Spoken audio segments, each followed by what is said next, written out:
I would fucking push back Aquaman and let's push for Flashpoint Paradox and just use it to just reboot everything. Because right now, But I really think they're doing too much with Flashpoint.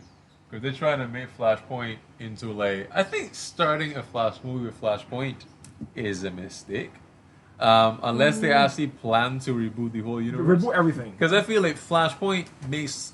It is hollow without the understanding behind it, right? True, but you have to understand like what his feelings with his mother and stuff like that. True, his relationship with Zoom. But Justice League feels like a reboot because, like, if you watch it after watching the other movies, it doesn't feel consistent. Right. There are actually like bigger holes now because of Justice League. Obviously, they're the right track now, inverted commas, but it's like it doesn't match the previous films before. It doesn't, right? So everyone's acting different. Everyone's like you got like Batman who's just being like fucking goofy, you know? Yeah, like, it's just there's like no it's explanation behind things. So it's like show us the gap because I secretly think that Flashpoint happened and he Loki and tell him he's just like playing a role like I guys don't know you, but I know you. I think what they need to do is they start trying to connect shit.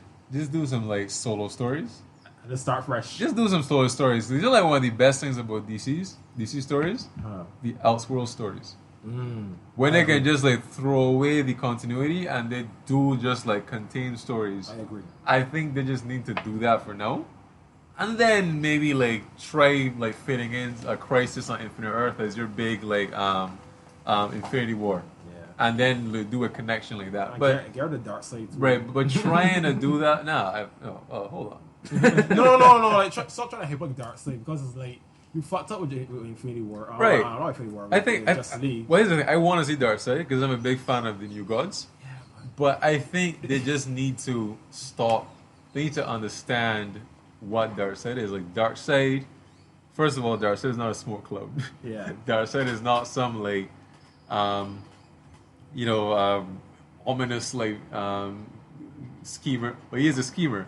But like basically, just like he's not just a lip service character. Darkseid is a scientist. Darkseid is a very smart man. And Darkseid is like very like slight. He's like he's an amazing character. He's almost like a Shakespearean character, right? So like I want Darkseid to be in movies because like you can't if you can do Thanos, you can do Darkseid because they have very similar personalities. The effects at this point. But I think that they're not going. But I think that they're trying to do Darkseid and they're trying to do like a blockbuster like action film.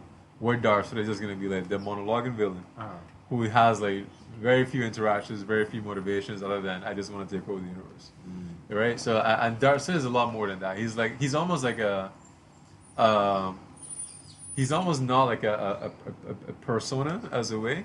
He's more like an alliteration, right? Like he's more like a feeling, and I think that's like what they need to focus on, like you know.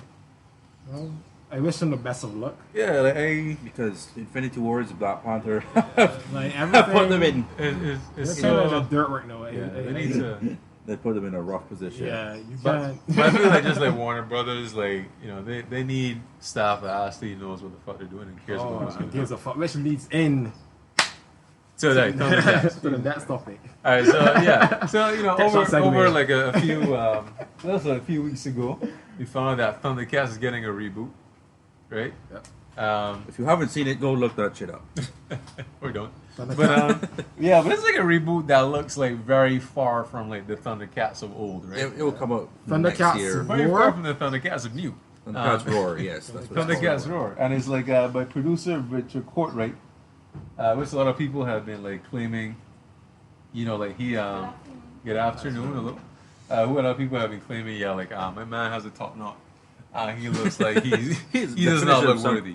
Some big hipster. But it's like this Thundercats Roar has like a very different art style, has like a very different animation, and it seems like a very like different tone to what we know like the usual Thundercats to be. A lot of people weren't happy about it, so like you had a lot to say about that, especially Delvin. Yes, very much so. So to give a long story short, Thundercats Roar is like Teen Titans Go to Teen Titans. It's a very oversimplified, less serious tone version of the Thundercats series, right from the 80s. So basically, everyone's comparing it to Steven Universe, Adventure Time, and those style of animations. And people are pissed. I mean, and understandably so. before we go on there, I mean, you can use those animations. Nothing wrong with that because Steven Universe and Adventure Time are very popular. I really like both of those series myself. Teen Titans Go not so much. I try to get past McBice's, but Titans Go is awesome, but man. it's That, each that, their that's own. the shit, man. I just could not get into it at all. But here's the problem, though, because again, style is very simple. Art style is very simple, and the animation is actually very good. It's very, very detailed, and there's a lot of work behind it. But the tone and the aesthetic of the show is no longer serious. I know it's an 80s cartoon. It's fucking men in tights, furries, cat people. You know, it can make fun of it, sure, but it's still such a big influence to people that if you sit down and kind of bastardize it like you did, it's not going to be taken lightly. Like I know people like myself. When I watched Thundercats for the first time, I was fucking like 8 years old, and it was the first example of sakuga that I've ever witnessed before. Now, anybody who knows what sakuga is, it's basically an animation term where people get to show off unique animation for certain sequences. It's not just like stock footage where people hardly move. It's very highly detailed, highly expressive, and it's usually reserved for anime openings or specific sequences in an anime show that are very, very important. So in the 80s, they used to outsource a lot of the openings for the 80s shows to Japan and Korea, and that's one of the main reasons that we have that iconic opening. Right. Because I was saying, like, it did not look like the Western style of animation that we saw. And the show does not look fuck all like that, dude. Yeah, I was saying, like, I saw that intro, like, I saw that intro looked like amazing. Yeah, like it made me want to rewatch the whole series, but it's just like so fluid. It's very bright. It's a good sequence. You also have to remember we're coming from the 2011 reboot of Thundercats, which got cancelled, or I think it was 2011, whatever year it was. Right. This was written by Brandon Easton. Yeah, well, he worked on it. He worked on it. Yeah, but it was like I managed to catch it, but like that didn't make it off very well. Because it was all right to me. I thought it was very good, but the thing is that it had these like ridiculous time slots. I think like it was either like Fridays or Saturdays. I know like shows that get like the evening Friday slot. Yeah, it was unmarketed very well. I was looking at some of the marketing. Barely marketed. Like compared to something like Voltron, which is like blowing up right now. This is basically in a similar vein to what Voltron was in 2011, but of course it didn't put a good marketing campaign to it. Well, I think like Voltron, like the Netflix one, right? But that's the thing, because like Netflix promotes their their own things, audience, exactly. Right? Like they promote their things. I think like if that show was on Netflix, like it would have had like a longer lifespan. But like because it was on Cartoon Network, which they have like a very specific, they have this very specific quota for what they decide is successful. Right. And again, like, they have to make something out of licensing, and if they can't make it out of licensing, then they just cut you out. Yep. But this one, because it's on Cartoon Network, they decided to skew it more to a younger audience. And so, so Thundercats is aimed at fucking 8-year-olds, right? But this one actually feels because it's aimed at savvier. It's talking older kids.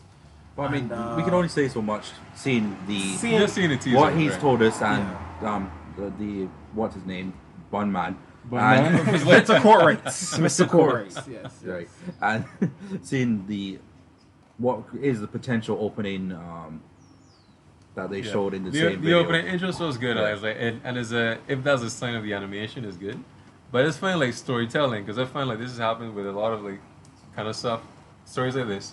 It's almost like they want something where they don't have to look to the source material. Yeah. So it's like instead of having to make this like long ass story about like the sword of Mumra or whatever, we just do some like little throwaway episode about Lionel getting his crispy bits or some shit like that. Like you don't have to really try to find like a build lore or write a long form story. We can just churn out garbage when we don't want to, and something good when we feel like it. Like, so it's a less committed project. It's a lack of reference, and I personally know a lot of people who are so influenced with Thundercats. Like they treat Thundercats. Yeah, like Thundercats is the start of the furry movement. Shit, it is. You see, like Chitara. You don't know if people have a crush on Chitara. Now you mention it, I don't think there were any characters like that really iconic before. Because they weren't. Because like everybody like they used to watch Thundercats now is like they always say like they kind of had a thing for Chitara when they were younger. Yeah, that's gone now because Chitara looks like a fucking potato. He doesn't look like Chitara. But again, the problem is not the art style. I have no problem with simple art styles. Because not every art style is gonna look the same, right? Yeah. No. But like it's just like the tone of it looks very goofy. Yeah, it doesn't look like what like what Thundercats could be. Because going back to the intro, you see the tiger fella, I forget his name now. Tigro being used as the doormat by Lionel, basically. Yeah, it's just like, and that's in the promotional right. poster. Which is like an example, like if this example of the comedy you're going for is kind of lazy. Yeah, and then you got like Mumra reading a newspaper. Again, it's like really lazy. Every time I see that, I cringe. Yeah, it's like lazy. So I don't mind if you're doing a comedy show where you do some good comedy, because the other thing like Teen Titans Go is good comedy, but like this shit is just lazy. But that's the problem with this, is that if they call this a parody or a spin-off, people don't mind that much. Because people look at it and say, you know what, hey, this is a parody of 80 shows or a parody of Thundercats. Right. We're not going to take it seriously. It's its own thing. But they called it a reboot. You know, in this day and age, 2018, when we see reboot, we think it's replacing the old. Right. This is what we have to introduce our kids to know, Thundercats. Yeah. And that fucking shit. I think the reboot is like, I don't know, everything is getting rebooted now. Yeah. And it is in a way where like you don't need to reboot it. Like there's some things that just don't need reboots. Like they're fine as they were. It's a complete story. Yeah. And there's no sense just rebooting you then like rebooting it to just retell the same story that we saw before. I'm not gonna fucking lie though, it's gonna make a lot of money. I don't know. Because I can see the merchandising. I can see the money that and that's where it's gonna have its shelf life. Like if it sells toys, it's obviously gonna get it there. Definitely. But I obviously like right now is like very panned. A lot of people don't like it. Oh yeah. But we've only seen like a 4-minute video talking about it. Yeah, but I say animation looks good. Art style, I have no problem with it, but tone overall just seems like garbage. So, yeah. I want to give an example of like a good reboot. No, not good reboot, but a good example of like taking an old property and like advancing it without rebooting it is Cobra Kai. Just like the YouTube Red series. You can watch the first 2 episodes for free on YouTube, right? So Cobra Kai is like the continuation of Karate Kid. So it's like years after where like Daniel? The kid from Cobra Kai and like Karate Kid, like years after, like you see now their life in the future. So like Karate Kid guy is a very successful car salesman, and the kid from Cobra Kai, he's just like a bum. Like he has like no money, like he's just living in an apartment, drunk, depressed, just like dwelling on this like humiliating defeat that he had years ago. Oh wow! And then he like starts his own dojo, right? Cobra Kai dojo, and then like raises like this new generation of like karate kids, and it's a very good series. And I've never seen the Karate Kid, but despite having never seen it, it sets you up very nicely into like the lore of it and like the backstory and understanding like the emotional weight that these characters have. And it's like, I mean, I tell you, that's a good example of like taking an old property, doing something new with it instead of just like trying to redo it till like, well, just for the nostalgia factor. Another version, I never watched any of these shows, but it's very popular now. My Little Pony. Everybody cites that one. It's blown up since they rebooted. That got rebooted. Yeah, it got rebooted, and it's like a huge franchise. No, I don't know anything about it, man. I know that was like a Ronnie's Bronies is a whole different discussion. That was like, because I went on Twitter once and I saw like the like My Little Pony franchise. Like the fuck, I didn't know that was such a thing. I thought that was just like a joke, but I was like, nah, B. Very popular. Yeah, that shit is dark, B. Yeah, I heard it. That has a story behind it, I think that's helped with its popularity for sure, because it actually has a very solid storyline for what it is. Yeah. I don't know. I've never actually watched it. And for me, right? But I mean, it works. To each their own. It works. I mean, I won't understand bronies, but to each their own. Yeah. Also, another thing that's actually getting rebooted is on Nickelodeon is Teenage Mutant Ninja Turtles. They have a new. I just remember this now. I'm thinking of reboots. Like they just got one. The only reason I knew about it because they had a promotion through Splatoon where you had to vote for your favorite characters in their Splatfest, which is their monthly competition. So that's how I found out about it. It's a very they're also going. I never actually grew up watching Ninja Turtles. I mean, anything's better than what the live action we got, to be fair. But it is a very jarring art style from what it was. You know what? I definitely recommend it for fans of Teenage Mutant Ninja Turtles to read like the Boom Studios comic. Yes, that's really good stuff. Like it's written by a team that's like definitely like people who like grew up watching the cartoons and then know like the lore. Yeah. And it was like, but just like imagine like what if. Yeah. So it's like really really good stuff. Like and it's like an amazing art style. You talk about like comics sequencing in comics and they're like making like good use of pages and panels. Yeah. They kill it on that book. I think his name is, I know Sandoval is the pencil